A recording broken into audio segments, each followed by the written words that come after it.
waggaa aaraa kana boqonnaa aaraadhaan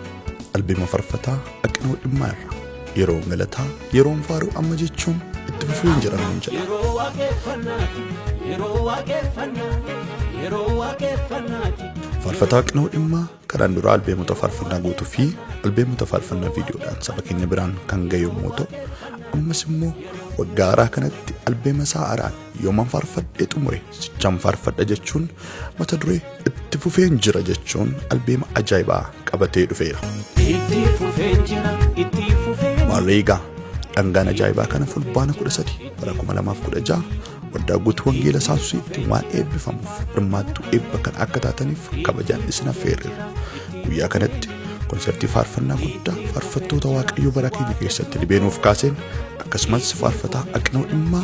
faaruuwwan nama jajjabeessan albeema isaa aaraa keessaa kan nu tajaajilu yommuu ta'u, fulbaana 13 bara 2016 wal argaan waldaa guutuu wangeelaa